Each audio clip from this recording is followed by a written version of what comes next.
রাতে ঘুমানোর সময় বাপেরা, রাতের বেলা যখন আপনি ঘুমাবেন কুল হু আল্লাহ সূরা 3 বার পাঠ করে ঘুমাবেন। আল্লাহ রসুল বলেন, একজন সাহাবী বললেন, ইয়া রাসূল আল্লাহ, আমি কুল হু আল্লাহ সূরা খুব পড়তে ভালোবাসি। আল্লাহ রসুল বললেন, ও আমার সাহাবী, এই কুল হু আল্লাহ সূরা বারে বারে পড়ার কারণে মানে বুঝে যদি তুমি পড়ো, আর মনের মধ্যে যদি এই পরিচয়টা জেনে যদি তুমি পড়ো, মনে রেখো তোমার এর ওসিলায় আল্লাহ পাক কিয়ামতের মাঠে জান্নাত নসিব করে দেবে। একটা সহজ জিনিস বলে গেলাম আপনাকে, বাড়ি থেকে প্র্যাকটিক্যাল করবেন আজ থেকে। চলুন, এরপরে আল্লাহ বলে, বান্দা শোন, আমাদের সৃষ্টিকর্তার নাম কি? জোরে বলুন, আল্লাহ। এরপর আল্লাহ বলছেন, বান্দা আমার পরিচয় হলো 4টে। এখন তোদেরকে আমি সৃষ্টি করেছি, কিভাবে সৃষ্টি করলাম? তাই আল্লাহ পাক কোরআনে বলছেন, দেখুন কোরআন কি বলছে। একটু সুবহানাল্লাহটা জোরে বলতে হবে, পারবেন তো? আল্লাহ নিজে, এবার আল্লাহর পরিচয়টা একটু দিয়ে দিই। আল্লাহর পরিচয় 4টে দিলাম, এখন আল্লাহ কি বলছে একটু কোরআনে দেখি, আর অন্যান্য জায়গায় আল্লাহ কি বলছে দেখি। আল্লাহ বলছে, বান্দা তোরা আমার কাছে কেন মাথা নত করবি? বান্দা একবার লক্ষ্য কর। আল্লাহুল্লাযী খলাকাকুম মিন দুফিন সুম্মা জাআলা মিন বা'দি দুফিন কুওয়াতান সুম্মা জাআলা মিন বা'দি কুওয়াতিন দুফান ওয়া শাইবা ইয়াখলুকু মা ইয়াশা ওয়া হুয়াল আলীমুল কাদির। 21 নম্বর পারা 9 নম্বর পৃষ্ঠার 8 নম্বর লাইন, সূরার নাম সূরা রুমের মধ্যে আল্লাহ জানিয়ে দিলেন, কোন আল্লাহর কাছে তোরা মাথা নত করবি? যে আল্লাহ মায়ের পেটের ভিতর থেকে দুর্বল করে তোদের তৈরি করেছে, দুর্বল শরীরটাকে আস্তে আস্তে ক্ষমতা দান করেছে, ক্ষমতাবান শরীরটাকে আস্তে আস্তে ওই ক্ষমতাকে কেড়ে নিয়ে তোর বুড়ো বানিয়ে দিয়েছে। এই দেখুন স্টেজে কটা বসে আছে, সব কোরআনের দলিল। ওই দেখেন কত বাচ্চা বসে আছে, কত যুবক বসে আছে, সব কোরআনের দলিল। এরপরে আল্লাহ বলে, বান্দা তোরা কেন আমাকে আল্লাহ বলে মানবি?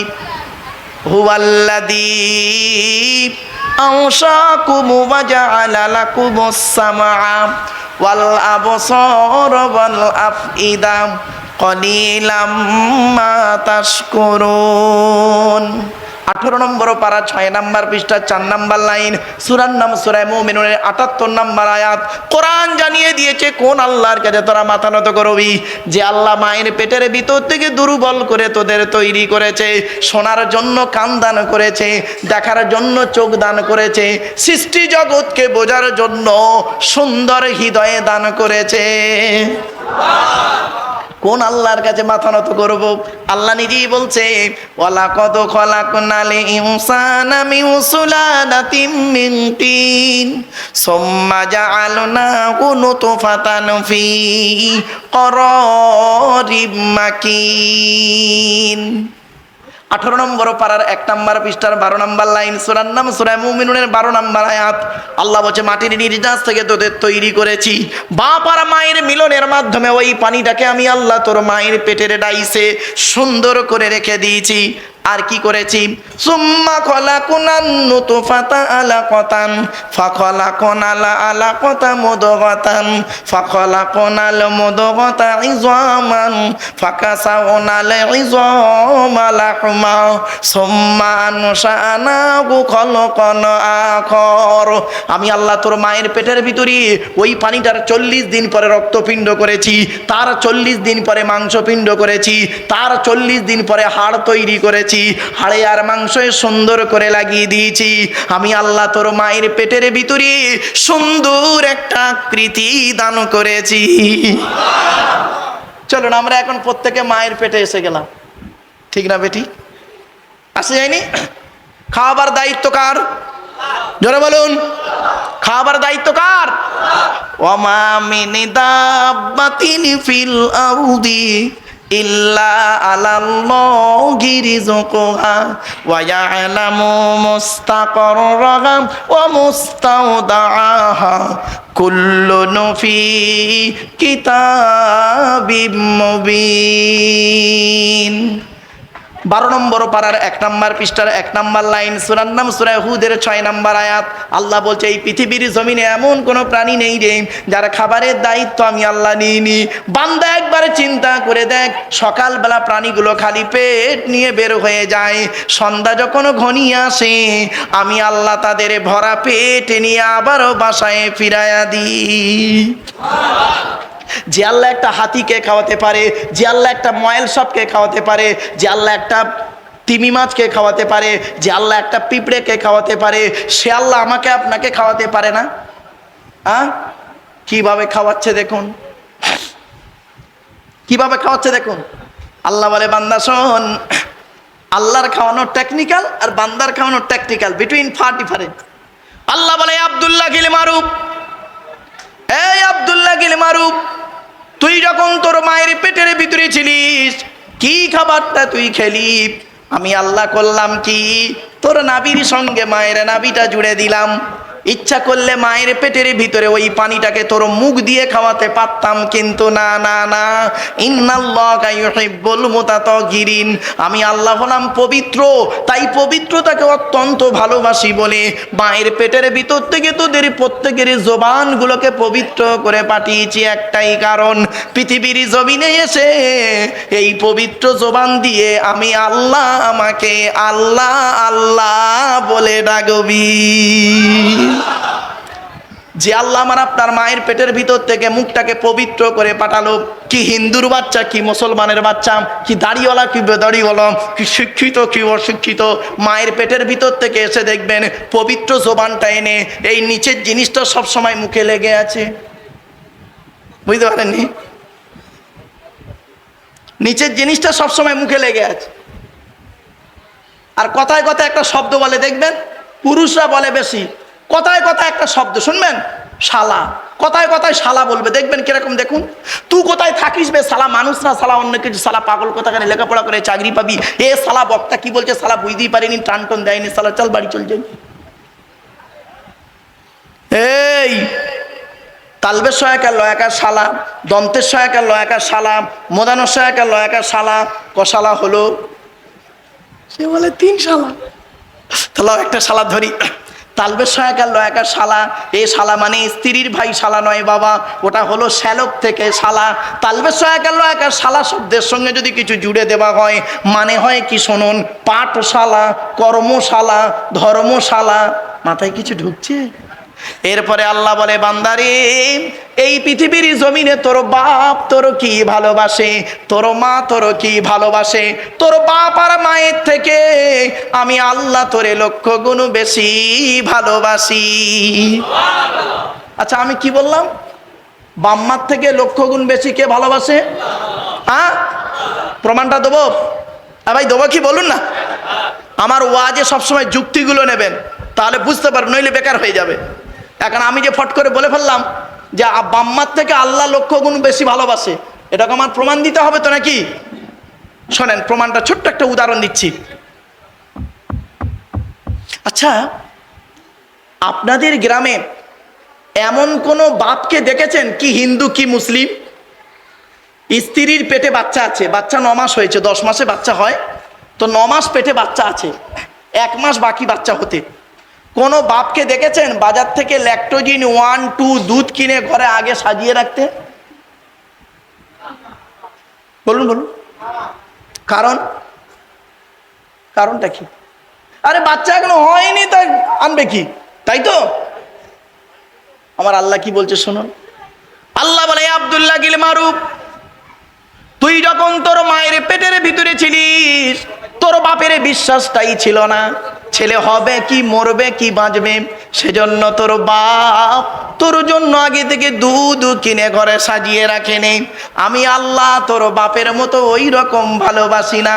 আমি আল্লাহ জানতাম রে, তুই যখন তোর মায়ের পেটের ভিতরে ছিলিস আমি আল্লাহ জানতাম রে 10 মাস 10 দিন পরে পৃথিবীর মুখ যখন দেখবি তোর নাভির সঙ্গে মায়ের নাভিটা কেটে দেওয়া হবে, দুধের প্রয়োজন হবে। তাই আমি আল্লাহ করেছি কি, তুই যখন তোর মায়ের পেটের ভিতরে ছিলিস তোর মায়ের শরীরের 80 ফোঁটা রক্তকে ফিল্টার করি তুই আসার আগেই তোর জন্য তোর মায়ের স্তনের বোটাই দুধ আমি আল্লাহ আগেই পাঠিয়ে দিয়েছি। বন্ধুরে, মা কি জিনিস, বাপ কি জিনিস, জীবনে কোনো দিনই বুড়ো বুড়ি বাম্মাকে কাঁদায় না। যাদের বাড়িতে বুড়ো বুড়ি বাম্মা বেঁচে আছে জীবনে কোনো দিন কাঁদাইও না। বাপ আর মা হারিয়ে এখনো বুঝতে পারছি পৃথিবীতে কি নিয়ামত হারিয়েছি। মনে রাখবেন, আল্লাহর নবীদের পরই স্থান হলো বাপ আর মায়ের। আল্লাহ নবীর পরই স্থান কাদের? জোরে বলুন। এই কোরআনের দলিল, এই কোরআনের দলিল। চলুন আমি দিচ্ছি দলিলগুলো। টোটাল কোরআনের কোথায় কোথায় বাম্মার সেবা করতে হবে খালি শুনে নিন। আমি বলতে শুরু করি, আপনারা গুনতে শুরু করুন। 1 নম্বর পারার 11 নম্বর পৃষ্ঠা 12 নম্বর লাইন, সূরার নাম সূরা বাকারা, অবিল ওয়ালিদাইনি ইহসানা, বাম্মার সেবা যত্ন করো। 2 নম্বর পারার 12 নম্বর পৃষ্ঠা 13 নম্বর লাইন, সূরার নাম সূরা বাকারা, ইয়াসআলুনাকা মাযা ইউনফিকুন কুল মা আনফাকতুম মিন খায়রিন ফালিল ওয়ালিদাইনি ওয়াল আকরাবিনি। নবীজির কাছে জিজ্ঞাসা করা হলো, ইয়া রাসূলুল্লাহ, টাকা পয়সা সর্বপ্রথম কোথায় ব্যয় করলে আল্লাহ খুশি হবে? আল্লাহ পাক বললেন, নবী তুমি বলে দাও, কুল মা আনফাকতুম মিন খায়রিন ফালিল ওয়ালিদাইনি ওয়াল আকরাবিন। সর্বপ্রথম টাকা পয়সা তোমরা তোমাদের বুড়ো বুড়ি বাম্মার পিছনে ব্যয় করবে, আল্লাহ খুশি হয়ে যাবে। বুড়ো বুড়ি বাম্মার পিছনে পয়সা ব্যয় করো না তোমরা? তোমরা আমার ওয়াজ শুনতে এসেছো? ফালতু লোক। বাপের ভাত দেয় না, মার ভাত দেয় না, অনেকে আমার ওয়াজ শুনবে। তোর মতো শ্রোতা আমার দরকার নেই, ফালতু। রাগ করবেন না বাবা, শুনতে হয়তো খারাপ লাগছে, দয়া করে কেউ রাগ করবেন না বাবা। একটু হাতটা তুলে আমাকে বলবেন, এখানে এতগুলো মানুষ বসে আছেন, কারোর বাপ মারা গেছে অথবা বাম্মা দুজনেই মারা গেছে, হাত তুলুন তো দেখি। লজ্জা করবেন না কেউ, লজ্জার কি আছে? হাত নামান নামান নামান। সত্যি আমিও আপনাদের মতো একজন পিতামাতা হারা সন্তান। 2019 সালে অক্টোবর মাসের 3 তারিখ শুক্রবার আমি আমার বাপকে হারিয়েছি। আর 2023 সালে জুন মাসের 28 তারিখ বগুড়া ঈদের দিন বৃহস্পতিবার বেলা 11:30টার সময় আমি আমার মাকে হারিয়েছি। এই পৃথিবীর আমি আমার বাপ আর মায়ের জানাজা আমিই পড়িয়েছি। মায়ের কবরে বাপের কবরে আমিই নেমেছি, মাথার দিকে আমিই নেমেছিলাম। এই পৃথিবীর সব থেকে মরা মুখটা আমার বাম্মার। সর্বশেষ ব্যক্তি পৃথিবীর কোনো মানুষ যদি দেখে থাকে সেটা হলাম আমি, শেষ। আমার পরে আর পৃথিবীর কোনো মানুষ আমার মরা বাম্মার মুখ দেখেনি, কারণ আমি মাথার দিকে নেমেছি, পায়ের দিকে লোক উঠে পড়েছে, এবার আমি মাথাটা ঠিক করে শরীয়ত মোতাবেক দিয়ে আমি আবার উঠে পড়েছি। লাস্টবারে আমি আমার মরা বাম্মার মুখ দেখেছি।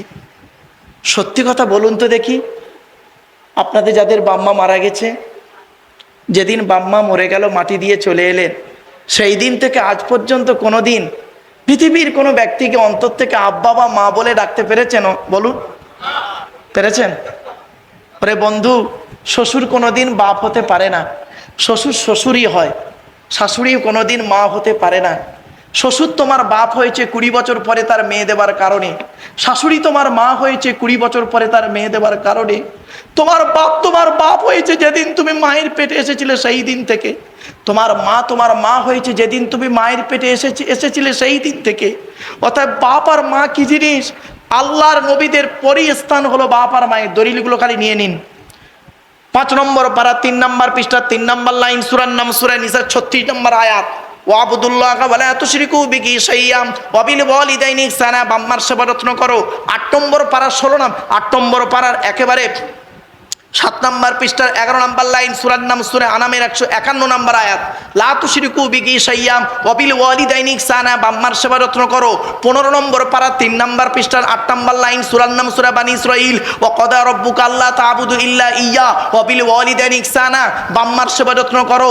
20 নম্বর পারা 16 নম্বর পৃষ্ঠার 4 নম্বর লাইন, সূরার নাম সূরা আনকাবুত, ওয়া ওয়াসাইনাল ইনসানা বিওয়ালিদাইহি হুসনা, বাম্মার সেবা যত্ন করো। 21 নম্বর পারার 11 নম্বর পৃষ্ঠা 6-7 নম্বর লাইন, সূরার নাম সূরা সূরা লোকমান, ওয়া ওয়াসাইনাল ইনসানা বিওয়ালিদাইহি, বাম্মার সেবা যত্ন করো।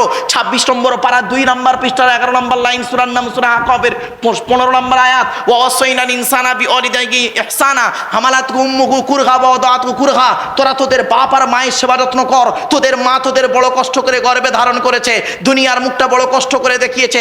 সন্তান তুমি যত বড় আলেম, হাফেজ, মাস্টার, ডাক্তার, ইঞ্জিনিয়ার, প্রফেসর হও না কেন, ইন্নাল জান্নাতা তাহতা আকদামিল উম্মাহাত, হে ছেলে মেয়েরা, তোমাদের জান্নাত হলো তোমাদের বাপ আর মায়ের পায়ের তলায়। তাও বাপের সেবা করো, মার সেবা করো। বাপের দেখে না, মা দেখে না, শ্বশুর শাশুড়ির সেবা করে, নিজের বাপকে আব্বাজান বলে না, আর পীর সাহেবকে আব্বা হুজুর বলে, আব্বা হুজুর করে আব্বাজান করে। হট! জন্মদাতা বাপকে বাপ বলা শেখো। নিজের বাপের পরিচয় ভুলে যায়। অনেক ছেলে এখানে আছে বাপের পরিচয়কে, বাপকে আব্বাজান বলতে লজ্জা লাগে, আর শ্বশুরকে দেখবেন ঘন ঘন পায়ে কদম মুসি করছে। খবরদার নয় বাপ। আমি এটা বলতে চাইনি আপনি কাল থেকে শ্বশুরের প্রতি অনিয়া ব্যবহার করবেন না, এটা বলতে চাইনি। আপনি আপনার বাপের সেবা করুন, মায়ের সেবা করুন। মনে রাখবেন, হাদিস আমার বাবার কথা নয়। আন উমামা রাদিয়াল্লাহু তাআলা আনহু সুইলান নবী সাল্লাল্লাহু আলাইহি ওয়াসাল্লাম, নবীকে জিজ্ঞাসা করা হলো, ইয়া রাসূলুল্লাহ, বাম্মার প্রতি ছেলে মেয়ের দায়িত্ব কতটুকু বলুন। নবী বললেন, হুমা জান্নাতুকা ওয়া নারুকা, তোমাদের বাপ আর মা হলো তোমাদের জন্য জাহান্নাম, তোমাদের বাপ আর মা হলো তোমাদের জন্য জান্নাত। জোরে বলুন সুবহানাল্লাহ। আরেকটা হাদিস, আন আব্দুল্লাহ ইবনে উমর রাদিয়াল্লাহু তাআলা আনহু قال جاء رجل الى رسول الله صلى الله عليه وسلم اني اريد الجهاد يا رسول الله। আল্লাহর নবীর কাছে একজন যুবক ছেলে এসে বলছেন, হুজুর আমি যুদ্ধের ময়দানে শহীদ হতে চাই। নবীজি বললেন, ক্বালা হাইয়ুন আবুয়াকা, তোমার বাম্মা জীবিত আছে? ছেলেটি বললেন, ক্বালা নাম, জি হ্যাঁ। নবী বললেন, ক্বালা ফাবিহিমা ফাজাই, চলে যাও, বাম্মার সেবা যত্ন করো। তোমার বাম্মা যদি খুশি হয়ে যায়, তুমি শহীদের মর্যাদা পেয়ে যাবে। কোথায় আছেন আপনি? আপনি কোথায় আছেন? বাপকে কষ্ট দিয়েছেন, মাকে কষ্ট দিয়েছেন, আর মনে করেছেন ভালো হয়ে গেছেন। এত সহজ জিনিস নয়। দাঁড়ান না, দাঁড়ান, একটু দাঁড়ান, ধৈর্যের পরিচয় দিন। কিয়ামতের মাঠে আপনাকে আমাকে 10 রকম প্রশ্ন করা হবে, 10 রকমের প্রশ্ন করা হবে। আমি যদি ভুলে যাই বাবা, একটু খেয়াল করিয়ে দেবেন তো, যে 10 রকমের প্রশ্ন করা হবে কিয়ামতের মাঠে একজন পুরুষকে। একটু ধৈর্যের পরিচয় দিন। আমি যদি ভুলে যাই বাবা, খেয়াল করিয়ে দেবেন আমাকে একটু। চলো, এরপরে রাসূলুল্লাহ সাল্লাল্লাহু আলাইহি সাল্লাম বলছেন, শুনে নিন, যাদের বাম্মা মারা গেছে তারা এখন কি করবেন? আপনাদের তো বাম্মা মারা গেছে, আপনি কি করবেন? রাসূল বলছেন, মান যারা কবর আবাওয়াইহি আও আহাদিহিমা ফি কুল্লি জুমআতিন গুফিরা লাহু ওয়া কুতিবা লাহু বারাআ। জুম্মার দিনে যদি কোনো ছেলে তার বাপ আর মায়ের কবরটা জিয়ারত করে, ওই ছেলের দোয়ার ওসিলায় বাম্মার কবরটাকে আল্লাহ পাক আলোয় আলোকিত করে দেয়। সত্যি কথা বলবেন, জুম্মার দিনে বাপের কবর জিয়ারত করেন? বছরে একবার করে, শবে বরাতের রাতে, তাও আবার বাপের কবরে গরু পায়খানা পিচ্ছে। রাগ করবেন না বাপ।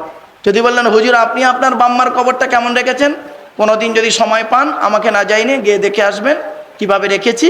যদি মনে হয় তাহলে আপনি আপনার বাম্মার কবরটাকে ওইভাবে রাখার চেষ্টা করবেন ইনশাল্লাহ।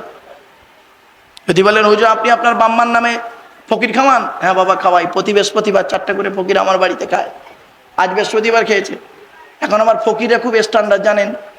আজকে সকালে ফজরের নামাজ পড়ে আমি বাজার করতে গেছি, একটা ফকির খায় গরুর গোস্ত, একজন খায় মুরগির গোস্ত, একজন খায় মাছ।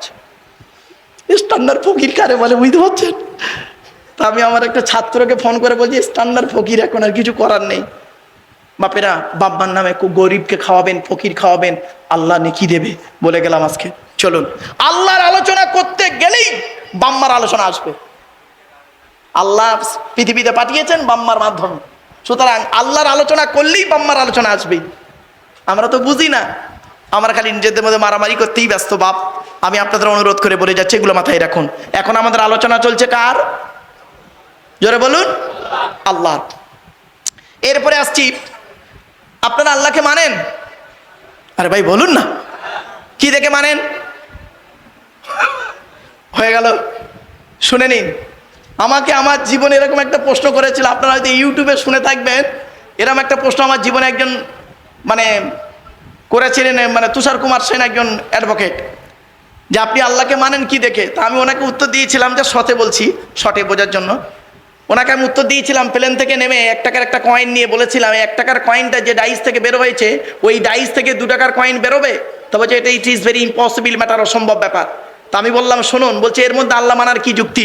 আমি বললাম স্যার শুনুন শুনুন, 1 টাকার কয়েনের ডাইস থেকে 2 টাকার কয়েন বের হবে না, এটা স্বাভাবিক।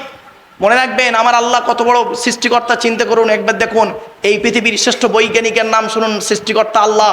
আল্লাহ বলছেন বান্দা 1 টাকার কয়েনের ডাইস থেকে 2 টাকার কয়েন বের করার ক্ষমতা তোর নাই, তোর বাবারও নেই। আর আমি আল্লাহ কত বড় বৈজ্ঞানিক, একবার চিন্তা করে দেখ, তোর একটা বাপ একটা মা থেকে 5টা ভাই বোন হলি 5টা 5 রকম দেখতে।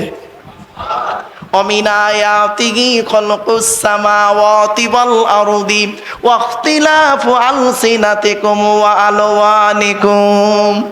আল্লাহ পাক কোরআনে জানিয়ে দিলেন, ওরে দুনিয়ার মানুষ, শাহপুরের মানুষ, তোরা কেন আমাকে আল্লাহ বলে মানবি? তোরা কেন আমাকে মসজিদে এসে সেজদা দিবি? কেন তোরা সাজদা দিবি? একবার চিন্তা করে দেখ, তোদের মায়ের পেটের ভিতর থেকে তোদেরকে আমি আল্লাহ পৃথিবীর মুখ দেখিয়েছি কিভাবে, একবার লক্ষ্য করে দেখে। তোরা একটা মা একটা বাপ থেকে 5টা ভাই বোন হলি 5টা 5 রকম দেখতে। এইগুলো দেখ আর একবার আল্লাহ আল্লাহ বলে ডাক।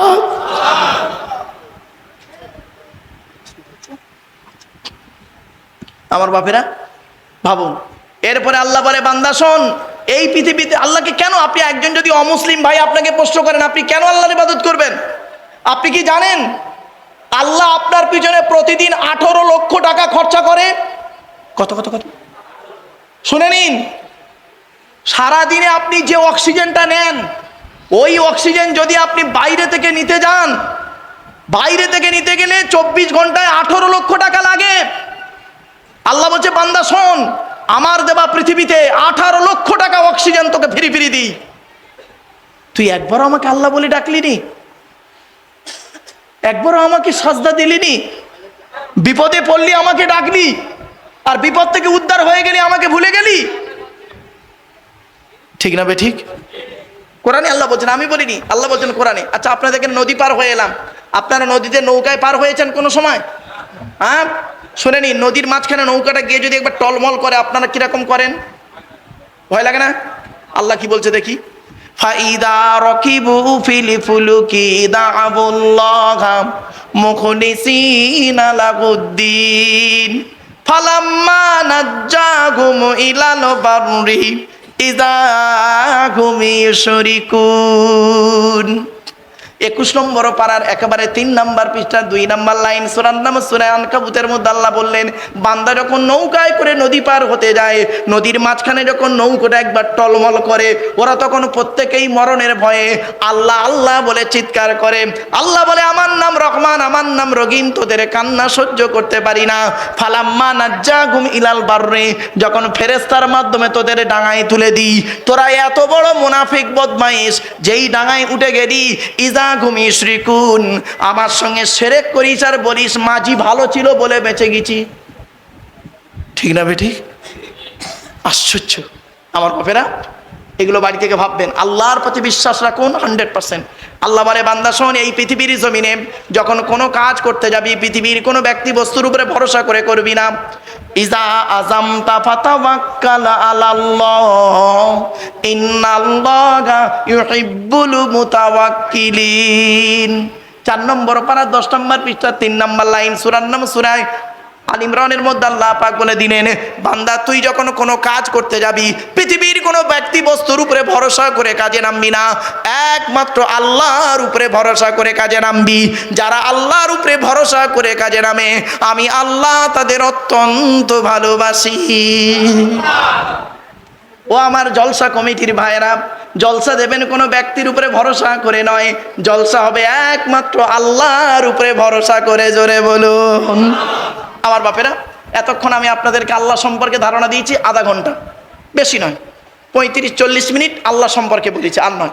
এবার আসছি আল্লাহর পরে, কেন অনেকগুলো পাঠ আছে, মনে আছে না ভুলে গেছেন?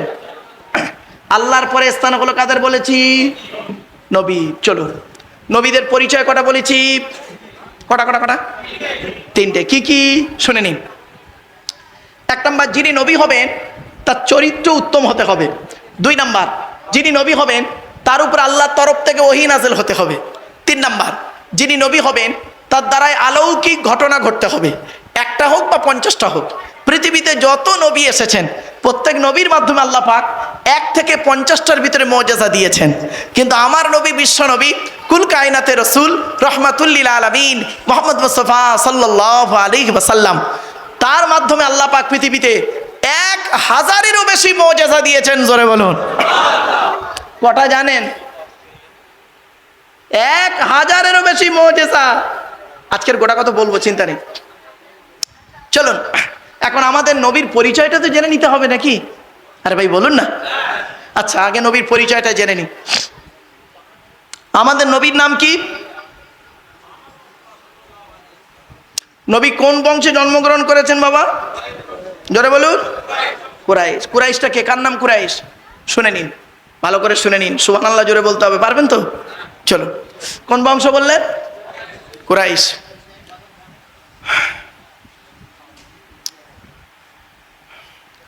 মুহাম্মাদের বাপের নাম আব্দুল্লাহ, আব্দুল্লাহর বাপের নাম আব্দুল মুত্তালিব, আব্দুল মুত্তালিবের বাপের নাম আব্দে মান্নাফ, আব্দে মান্নাফের বাপের নাম হাশেম, হাশেমের বাপের নাম কুসাই, কুসাইয়ের বাপের নাম কিলাব, কিলাবের বাপের নাম মুররা, মুরার বাপের নাম লুবাই, লুবাইয়ের বাপের নাম কাব, কাবের বাপের নাম গালিব, গালিবের বাপের নাম ফিগির, ফিগির থেকে কুরাইশ বংশ এসেছে।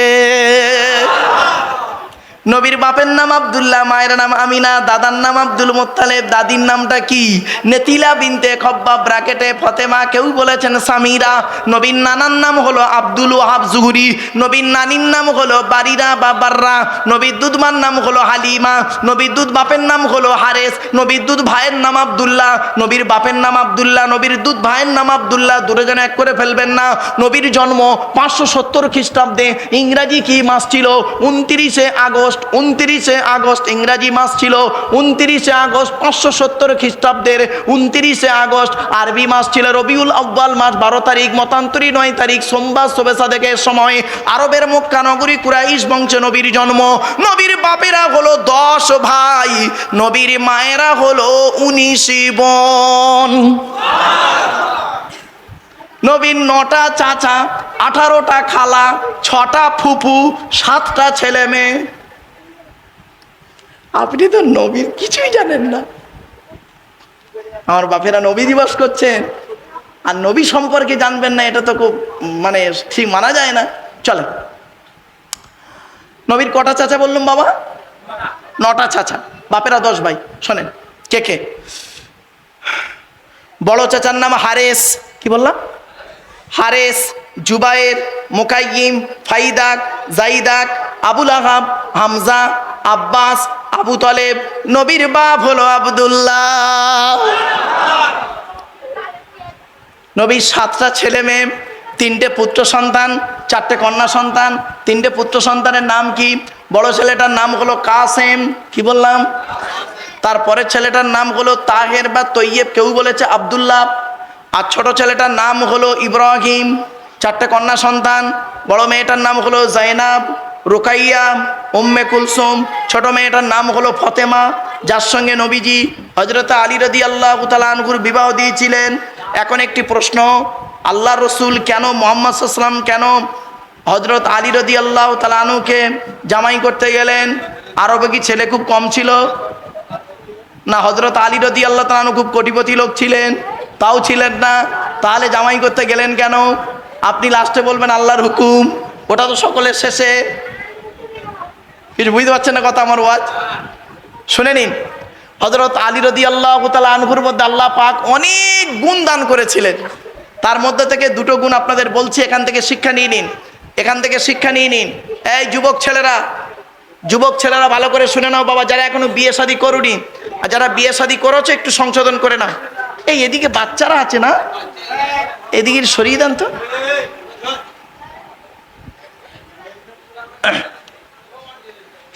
হ্যাঁ, ও আমার বাপেরা শুনে নিন, হযরত আলী রাদিয়াল্লাহু তাআলা আনহুকে জামাই করলেন, এখান থেকে শিক্ষা নিয়ে নিন। হযরত আলী রাদিয়াল্লাহু তাআলা আনহুর মধ্যে আল্লাহ পাক অনেকগুলো গুণ দান করেছিলেন। তার মধ্যে থেকে 2টো গুণ আপনাদের বলছি, শুনে নিন। এখান থেকে শিক্ষা নিন কোন ছেলেকে জামাই করবেন। মা বোনেদের বলে যাচ্ছি, যাই তাই ছেলেকে জামাই করবেন না। খালি একলা বাপের একটা ছেলে থেকে ছুটবেন না, সব একলা বাপের একটা ছেলে সমান নয়। আর কোন মেয়েকে বৌমা করবেন? খালি সাদা চামড়া দেখে আর বৌমা করতে ছুটবেন, ফেসে যাবেন। সব সাদা চামড়ার মেয়ে ভালো নয়। কোন মেয়েকে বৌমা করবেন? এই কোরআনে লেখা আছে যে মেয়ের মধ্যে 6টা গুণ আছে। যে মেয়ের মধ্যে 6টা গুণ পাবে ওই মেয়েকে বৌমা করবেন। আর কোন ছেলেকে জামাই করবেন? যে ছেলের মধ্যে কমসে কম 2টো গুণ পাবেন। আগে ছেলেদেরটা বলে দিই, শুনে নিন ছেলেদের 2টো গুণ কি কি। 1 নাম্বার, ছেলেটি সৎ ছেলে কিনা খবর নেবে। সৎ কাকে বলে? বক্তব্যের শুরুতেই বলেছিলাম, মনে আছে? 2 ঠোঁটের মাঝখানে 2 রানের বীজখানে। বাড়ি থেকে ভাববেন। আপনারা মেয়ে দেখতে গেলে, ছেলের বিয়ে দিতে গেলে মেয়ে কটা প্রেম করেছে দেখেন, আর ছেলে কটা মেয়ে নষ্ট করেছে এটা দেখেন না কেন? ও, এইটার বেলা দোষ না। চলুন, 1 নাম্বার ছেলেটি সৎ ছেলে কিনা খবর নেবেন। 2 নাম্বার ছেলেটি কর্মী কিনা খবর নেবে। কর্মী ভাষাটা বোঝেন? কর্মী, কর্মী মানে পরিশ্রম করে, কি বলেন আপনারা? খাটে, খাটে, কুড়ে নয়।